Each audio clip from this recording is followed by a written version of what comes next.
Pour répondre sur l'extrême droite, je vais d'emblée mettre les pieds dans le plat et ne pas trop tourner autour du pot. L'extrême droite, au moins depuis 1945 et plus encore depuis mai 68, est une invention du gauchisme sous sponsoring atlantiste, soit de la droite d'affaires, ce que j'appelle la banque, pour cacher que le national-socialisme était socialement de gauche.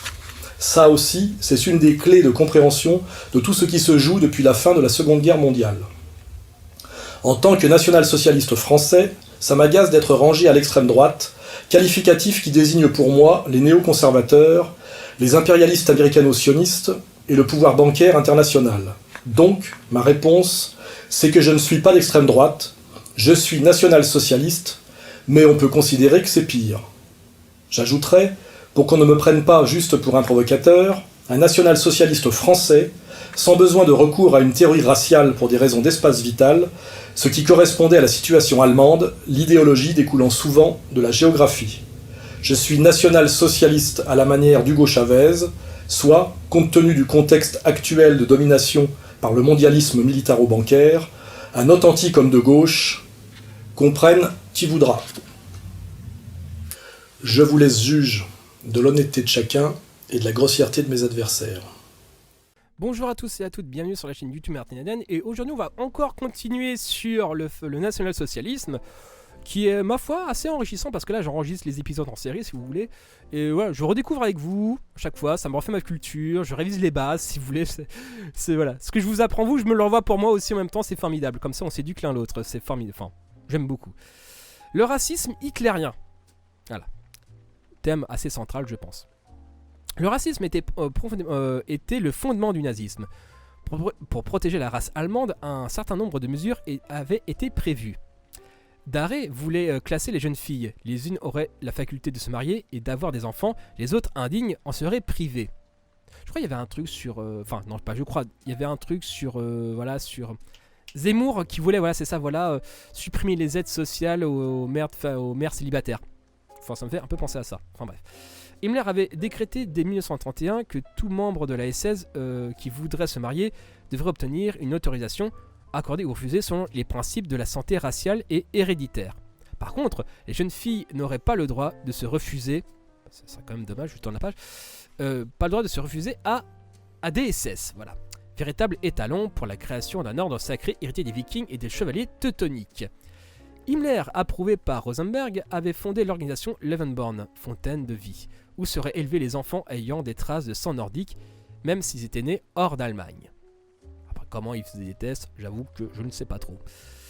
Il n'est pas sûr que tous les dirigeants nazis aient approuvé ce fatras, Goebbels s'en moquait, mais tous estimaient qu'il fallait purifier l'Allemagne de toute influence juive. Le message de Gobineau, qui établit une hiérarchie entre les races et condamne le métissage, avait été vulgarisé par le chantre de la race aryenne. Chamberlain, gendre de Wagner dès la fin du XIXe siècle, 16 députés antisémites siégeaient au Reichstag.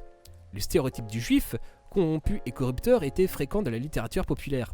Hitler, jeune, avait pu lire à Vienne le faux protocole d'usage de Sion qui attribuait aux juifs l'ambition de dominer le monde, le cosmos et la galaxie, mais ça c'est moi qui le rajoute. Ils étaient certainement profondément antisémites, bien qu'ils aient déclaré à Rochnik que si le juif n'existait pas, il faudrait l'inventer. Je crois que même Charles Maurras avait dit ça. Il disait que seul un antisémite était un anticommunisme véritable. Pour lui, le juif était inassimilable. Sa présence empêchait le retour aux valeurs salvatrices de la germanité.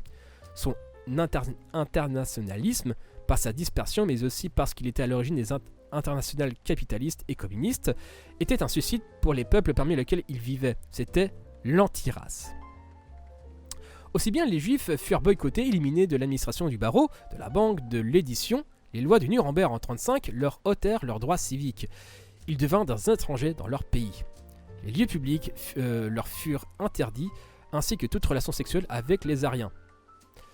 Je crois aussi que ça, les années 40 aussi, enfin, faut savoir que culturellement, l'Allemagne était culturellement une nation qui pesait assez lourd, quoi.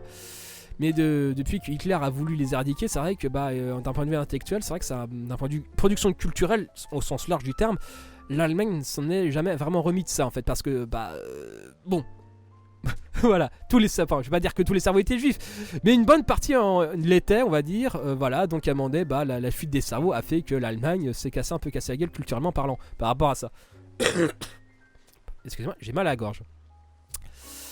Interdit, ainsi que toute relation sexuelle avec les Aryens. Au début, leur émigration furent encouragées contre l'abandon d'une grande partie de leur fortune.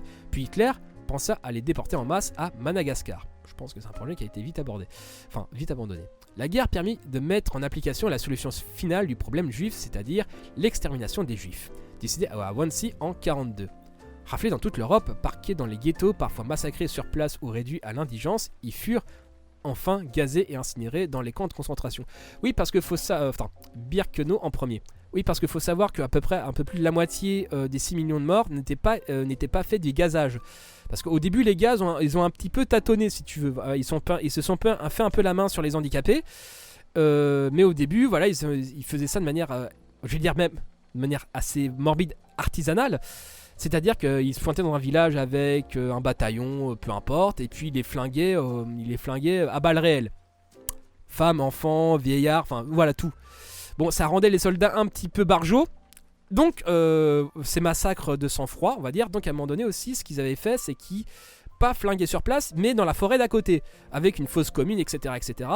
Et là aussi, c'était apparemment, je crois, dans le livre des Hommes ordinaires de Christopher Browning, c'est les mecs se battaient entre eux pour pas aller dans la forêt, pour pas avoir le monstre de cadavres, en fait. Il y a eu aussi l'option de les étouffer avec les pots d'échappement dans les camions. Enfin, dans les grands camions, genre les 8-6, machin, etc. Donc il est fermé hermétiquement. Il foutait le pot d'échappement à l'intérieur et donc il suffoquait, donc il mourait. Et après, comme ça, c'était pratique parce que le camion, il pouvait baigner directement dans la fosse commune. C'est horrible à dire comme ça, mais c'est à peu près la moitié des morts ont été faits comme ça. C'est après, vu que ça générait, vu que les soldats devenaient barjots, alcooliques, dépressifs, voire... Enfin voilà, il y avait des conséquences assez lourdes psychologiquement. Même certains officiers commençaient à partir en vrille assez vénère. Enfin, c'est un truc assez sombre quand même, enfin même totalement sombre. Et donc c'est là, les mecs se sont dit, ah bon, là, si on continue comme ça, les mecs ils vont péter une durite, enfin ils sont en train de péter une durite. Donc faut peut-être faire un génocide plus clean, plus propre, voilà, plus cadré. Parce que là, sinon, on va droit dans le mur. Donc c'est pour ça qu'ils ont mis les chambres à gaz, etc. etc. Oui, le matériel tombe. Le matériel qui tombe, chers amis, c'est les aléas du direct. Enfin bref. Donc là, j'ai vachement digressé comme un vieux sac. J'en étais où Crime abominable qui coûta la vie à 6 millions de malheureuses victimes sans que leur disparition ait été en relation avec le conflit. Enfin, là, la formulation est vraiment désastreuse. Une quelconque influence sur lui plus monstrueux que le crime gratuit. Voilà, c'est ce qu'on appelle concrètement un génocide, quoi. Cependant, les nazis durent accommoder ce fanatisme raciste avec les exigences de leur politique étrangère, notamment lors de leurs alliances avec les Japonais ou leur soutien aux Arabes. Voilà. Voilà, comme je l'ai dit dans l'épisode d'avant, il y avait une fraction de la SS ou de la SA, je sais plus, en fait, qui était d'Europe centrale, si je dis pas de bêtises, qui était composée de musulmans. Voilà. Hitler mit de l'eau dans son vin et déclara que le Japon était lui aussi menacé par le juif qui ne pouvait pas s'y adapter. Allant plus loin, Rosenberg admit que les Japonais, non classés parmi les non-aryens, pourraient épouser des Allemandes sans polluer le sang nazi. Pour finir, les professeurs d'anthropologie Hans Günther exprimaient que les Nordiques étaient parmi les ancêtres des Japonais. Voilà, enfin bref. L'antisémitisme nazi sans fondement scientifique, sans aucune nécessité, 0,75% seulement des Allemands étaient juifs, et tous voulaient s'assimiler, tourner ainsi à la farce après le drame. Enfin bref, c'était l'aspect sur le racisme hitlérien, qui est franchement l'aspect... Enfin, je vais pas dire... Après, ça renvoie à la question, est-ce que les juifs est une race Là, si tu veux, la question est simple, mais la réponse est très compliquée. La réponse est non. Effectivement non. Tout simplement non. C'est plutôt la culture juive, et même la culture juive. L'identité juive est vachement étendue, c'est une question extrêmement complexe, et c'est pour ça que je suis en train de teaser que le prochain synthèse que je vais faire, ça sera sur l'antisémitisme, parce que ça me paraît un petit peu important, et surtout que c'est pas un sujet tellement traité à gauche, voire on va pas non plus accuser à tort et à travers, mais bon, à un moment donné, ça pose quand même question. Enfin bref, c'était Martin Eden en direct du Goulag, bisous à vous.